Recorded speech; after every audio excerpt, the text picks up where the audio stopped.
ಭಾಗದಲ್ಲಿ ತಾವೆಲ್ಲರೂ ಕೂಡ ಆಕಾಶದಲ್ಲಿ ರಾತ್ರಿಯ ಸಮಯದಲ್ಲಿ ಹೊಳೆಯತಕ್ಕಂತಹ ನಕ್ಷತ್ರಗಳ ರೀತಿಯಲ್ಲಿ ತಾವೆಲ್ಲರೂ ಕೂಡ ಕಾಣ್ತಾ ಇದ್ದೀರಾ. ತಮ್ಮೆಲ್ಲರಿಗೂ ಈ ಒಂದು ಸಮಾರಂಭಕ್ಕೆ ಸ್ವಾಗತ ಹಾಗೂ ಓಣಂ ಹಬ್ಬದ ಶುಭಾಶಯಗಳು. ತಾವೆಲ್ಲ ಪದವಿ ಪಡ್ಕೊಳ್ಳಿಕ್ಕೆ ಅಂತ ಬಂದಿರತಕ್ಕಂಥ ವಿದ್ಯಾರ್ಥಿಗಳು ಪದವಿಯನ್ನು ಪಡ್ಕೊಳ್ತಾ ಇದ್ದೀರಾ. ಹಾಗೆಯೇ ಪದವಿ ಪಡ್ಕೊಳ್ತಕ್ಕಂಥದ್ದು ಅಷ್ಟೇ ಮುಖ್ಯ ಅಲ್ಲ. ನಾವು ಪದವಿಯನ್ನು ಪಡ್ಕೊಂಡ್ರೆ ಕೇವಲ ಒಂದು ಅಂಕಪಟ್ಟಿ ಮಾತ್ರ ಸಿಗ್ತಕ್ಕಂಥದ್ದು. ಆ ಅಂಕಪಟ್ಟಿ ಏನಿದೆ, ಆ ಅಂಕಪಟ್ಟಿ ಕೇವಲ ಒಂದು ಕೆಲಸಕ್ಕಷ್ಟೇ ಅದು ಅನುಕೂಲ ಆಗ್ತಕ್ಕಂಥದ್ದು. ಆದರೆ ಕೇವಲ ಕೆಲಸ ಮಾತ್ರ ಮುಖ್ಯ ಅಲ್ಲ, ಪ್ರತಿಯೊಬ್ಬ ವ್ಯಕ್ತಿಗೂ ಈ ಸಂಸ್ಕಾರ ಅಂತಕ್ಕಂಥದ್ದು ಮುಖ್ಯ. ಆ ಸಂಸ್ಕಾರವನ್ನು ಕಲಿಸ್ತಕ್ಕಂಥದ್ದು ಈ ಶಿಕ್ಷಣ ಸಂಸ್ಥೆ ಮಾತ್ರ. ಕೇವಲ ವಿದ್ಯಾಭ್ಯಾಸವನ್ನು ಪಡ್ಕೊಳ್ಳೋದ್ರ ಜೊತೆಗೆ ಸಂಸ್ಕಾರವನ್ನು ಕೂಡ ಕಲಿಬೇಕು. ಯಾವ ಸಂಸ್ಕಾರಗಳಿಂದ ಪ್ರಕೃತಿ ಆಗ್ತಕ್ಕಂತಹ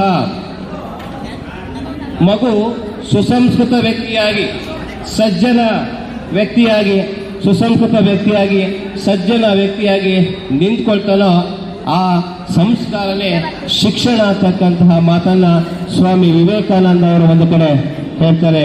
ವಿದ್ಯಾರ್ಥಿಗಳೇ, ದಯವಿಟ್ಟು ಶಿಕ್ಷಣ ಅಂತಂದ್ರೆ ಕೇವಲ ಒಂದು ಸರ್ಟಿಫಿಕೇಟ್ ಅಷ್ಟೇ ಅಲ್ಲ. ಬಹಳ ಜನಕ್ಕೆ ಒಂದು ಭ್ರಮೆ ಇದೆ, ಏನು ನಾನು MS ಮಾಡ್ಕೊಂಡಿದ್ದೀನಿ, MSW ಮಾಡ್ಕೊಂಡಿದ್ದೀನಿ, PhD ಮಾಡ್ಕೊಂಡಿದ್ದೀನಿ, ಅಷ್ಟು ಸಾಕು ನಮ್ಮ ಜೀವನಕ್ಕೆ ಅಂತಕ್ಕಂಥದ್ದು. ಆದರೆ ಅಷ್ಟು ಮಾತ್ರ ಸಾಕಾಗೋದಿಲ್ಲ, ಜೊತೆಗೆ ಸಂಸ್ಕಾರ ಅಂತಕ್ಕಂಥದ್ದು ಕೂಡ ಬಹಳ ಮುಖ್ಯವಾಗಿರ್ತಕ್ಕಂಥದ್ದು.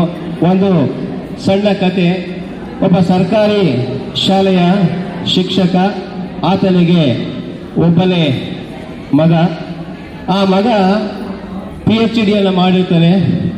ಈಗಾಗಲೇ PhDಯನ್ನು ಮಾಡಿದ್ರು ಮತ್ತೊಂದು PhDಯನ್ನು ಮಾಡಬೇಕು ಅಂತಕ್ಕಂತಹ ಆಸೆಯನ್ನು ತನ್ನ ತಂದೆ ಬಳಿ ವ್ಯಕ್ತಪಡಿಸ್ತಾನೆ. ಆ ಒಂದು ಸಂದರ್ಭದಲ್ಲಿ ಆ ತಂದೆ ಏನು ಮಾಡ್ತಾನೆ, ಮಗನನ್ನ ವಿದೇಶಕ್ಕೆ ಕಳಿಸಿ ಓದಿಸೋದಕ್ಕೆ ಅವಂತ ಹಣ ಇರೋದಿಲ್ಲ. ಆ ಸಂದರ್ಭದಲ್ಲಿ ತನ್ನ ಸ್ವಲ್ಪ ಜಮೀನನ್ನು ಮಾರಾಟ ಮಾಡಿ ಮಗನನ್ನ ವಿದ್ಯಾಭ್ಯಾಸಕ್ಕೆ ಕಳಿಸ್ಕೊಡ್ತಾನೆ. ಆ ವ್ಯಕ್ತಿ ಆ ವಿದೇಶಕ್ಕೆ ಹೋದಂಥವನು ಅಲ್ಲಿ ವಿದ್ಯಾಭ್ಯಾಸವನ್ನು ಪಡೆದುಕೊಳ್ತಾ ತಂದೆ ತಾಯಿಗೆ ತಿಳಿಸ್ತೇನೆ, ತಂದೆ ತಾಯಿಗೆ ಹೇಳ್ದೇನೆ ಅಲ್ಲಿಯೇ ಮದುವೆಯನ್ನು ಮಾಡ್ಕೊಂಡ್ಬರ್ತಾನೆ. ಮದುವೆಯನ್ನು ಮಾಡ್ಕೊಳ್ತಾನೆ. ಮತ್ತೆ ವಾಪಸ್ಸು ನಮ್ಮ ದೇಶಕ್ಕೆ ಬರ್ತಕ್ಕಂಥ ಸುಮಾರು 5 ವರ್ಷಗಳ ನಂತರ ಅಷ್ಟೊತ್ತಾಗಲೇ ಒಂದು ಮಗುನೂ ಕೂಡ ಆಗಿರ್ತದೆ. ಮಗ ನಮ್ಮ ದೇಶಕ್ಕೆ, ನಮ್ಮ ನಾಡಿಗೆ ಬರ್ತಾ ಇದೆ ಅಂತಕ್ಕಂಥ ಒಂದು ಖುಷಿಯಲ್ಲಿ ತಂದೆ ವಿಮಾನ ನಿಲ್ದಾಣಕ್ಕೆ ಹೋಗಿ ಕಾಯ್ತಾ ಇರ್ತಾರೆ. ಸ್ವಲ್ಪ ಹೊತ್ತಾದ್ಮೇಲೆ ಮಗ ವಿಮಾನದಿಂದ ಇಳಿದು ಬರ್ತಾನೆ. ಆದರೆ ಒಬ್ಬನೇ ಬರೋದಿಲ್ಲ, ಜೊತೆಗೆ ಅವನ ಹೆಂಡತಿ, ಮಗು, ಅದರ ಜೊತೆಗೆ ಒಂದಷ್ಟು ಜನ ಹುಡುಗಿಯರು ಕೂಡ ಅವನ ಜೊತೆಯಲ್ಲಿ ಬರ್ತಾರೆ. ಆದರೆ ಈ ಮೇಷ್ಟ್ರು ಮಗನನ್ನ ಇನ್ವೈಟ್ ಮಾಡೋದಕ್ಕೆ ವೆಯ್ಟ್ ಮಾಡ್ತಾ ಇದ್ರು, ಆದರೆ ಇನ್ವೈಟ್ ಮಾಡಲಿಲ್ಲ. ಯಾಕೆಂದ್ರೆ ಬಹುಶಃ ನನ್ನ ಮಗನಿಗೆ ನನ್ನ ಒಂದು ವೇಷಭೂಷಣವನ್ನು ಅಥವಾ ನನ್ನ ಮಗನ ಜೊತೆ ಇರ್ತಕ್ಕಂಥ ಹೆಣ್ಮಕ್ಳಿಗೆ ನನ್ನ ಒಂದು ವೇಷಭೂಷಣವನ್ನು ನೋಡಿ ಇಂತಹ ಬಡ ಮೇಷ್ಟ್ರು ಅವರಪ್ಪ ಅಂತಕ್ಕಂಥದ್ದನ್ನು ನೋಡಿ ಅವಮಾನ ಆಗ್ಬೋದು ಅಂತ ಅಂದ್ಕೊಂಡು ಆ ಮಾಸ್ಟ್ರು ಸೀದಾ ಮನೆಗೆ ಹೋಗ್ಬಿಡ್ತಾರೆ. ಮಗನೂ ಕೂಡ ನೋಡ್ತಾನೆ, ನೋಡಿನೂ ಕೂಡ ಮಾತನಾಡ್ಸೋದಿಲ್ಲ ತಂದೆಯೆಲ್ಲ. ಅಂದರೆ ಮಗನ ಮನಸ್ಸು ಅಷ್ಟು ಬದ್ದಾಗಿರ್ತದೆ. ಸೊ ಇಲ್ಲಿ ನಾವು ತಿಳ್ಕೊಳ್ಳೋದೇನಪ್ಪ ಅಂತಂದರೆ, ನಮ್ಮ ತಂದೆ ತಾಯಿಗಳು ನಾವು ಈ ಒಂದು ಶಿಕ್ಷಣವನ್ನು ಪಡ್ಕೊಳ್ಳಿಕ್ಕೆ, ನಾವು ಮೇಲ್ಮಟ್ಟಕ್ಕೆ ಬರಲಿಕ್ಕೆ ಅವರೇ ಕಾರಣಕರ್ತರಾಗಿರ್ತಕ್ಕಂಥವ್ರು. ಅಂಥ ತಂದೆ ತಾಯಿಗಳನ್ನು ನಾವು ಗೌರವಿಸ್ತಿಲ್ಲ ಅಂತಂದರೆ, ನಾವು ಗುರುತಿಸ್ತಿಲ್ಲ ಅಂತಂದರೆ ಖಂಡಿತ ನಮ್ಮಂತಹ ಮಕ್ಕಳು ಇದ್ರೂ ಒಂದೇನೆ, ನಮ್ಮಂತಹ ಡಿಗ್ರಿ ತಗೊಂಡಿರ್ತಕ್ಕಂಥವ್ರು ಇದ್ರೂ ಒಂದೇನೆ, ಇಲ್ಲದೆ ಇದ್ರೂ ಕೂಡ ಒಂದೇನೆ. ಆ ಒಂದು ವಿಚಾರವನ್ನು ತಿಳಿಸ್ಕೊಡ್ತಕ್ಕಂಥದ್ದು ಈ ಒಂದು ಶಿಕ್ಷಣ ಸಂಸ್ಥೆ ಅಂತಕ್ಕಂಥದ್ದನ್ನ ನಾನು ಈ ಒಂದು ಮಾತನ್ನು ಹೇಳಲಿಕ್ಕೆ ಇಷ್ಟಪಡ್ತೀನಿ.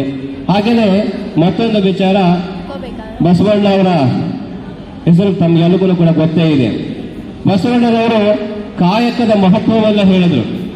ಇವೆಲ್ಲವೂ ಕೂಡ ಯಾವುದೇ ದೇವಸ್ಥಾನಕ್ಕೆ ಹೋಗ್ಬೇಕಾಗಿಲ್ಲ, ಪೂಜೆ ಪುರಸ್ಕಾರ ಮಾಡಬೇಕಾಗಿಲ್ಲ, ಬೇರೆಯಲ್ಲಿ ಅಲ್ಲಿ ಅಡ್ಬೇಡಬೇಕಾಗಿಲ್ಲ, ಹರಕೆ ಕೊಡಬೇಕಾಗಿಲ್ಲ. ನಮ್ಮ ಕಾಯಕವನ್ನ ನಾವು ಸರಿಯಾದ ರೀತಿಯಲ್ಲಿ ಮಾಡಿದ್ದೆ ಆದರೆ ಶ್ರದ್ಧೆ, ನಿಷ್ಠೆ, ಪ್ರಾಮಾಣಿಕತೆಯಿಂದ ಮಾಡಿದ್ದೆ ಆದರೆ ಆ ಕಾಯಕದಲ್ಲಿ ಕೈಲಾಸವನ್ನು ನಾವು ಕಾಣಬಹುದು.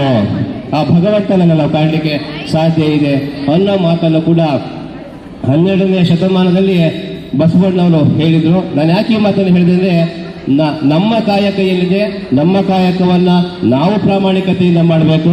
ಹಾಗೆ ನಿಮ್ಮ ಕಾಯಕ, ಓದ್ತಕ್ಕಂಥದ್ದು, ಬರೀತಕ್ಕಂಥದ್ದು, ಕೇಳಿ ವಿಚಾರವನ್ನು ತಿಳ್ಕೊಳ್ತಕ್ಕಂಥ ಕಾಯಕ ಇದೆಯಲ್ಲ, ಈ ಕಾಯಕವನ್ನು ನೀವು ಪ್ರಾಮಾಣಿಕತೆಯಿಂದ ಮಾಡಿದ್ದಾದರೆ ಖಂಡಿತ ಯಶಸ್ಸು ನೀವು ಹುಡ್ಕೊಂಡು ಹೋಗ್ಬೇಕಾಗಿಲ್ಲ, ನಿಮ್ಮನ್ನೇ ಆ ಯಶಸ್ಸು ಅಂತಕ್ಕಂಥದ್ದು ಹುಡ್ಕೊಂಡು ಬರ್ತಕ್ಕಂಥ ಕೆಲಸ ಮಾಡುತ್ತೆ.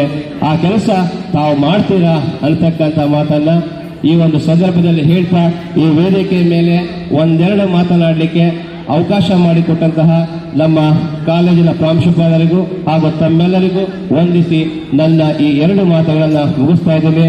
ಜೈ ಹಿಂದ್, ಜೈ ಕರ್ನಾಟಕ ಮಾತು.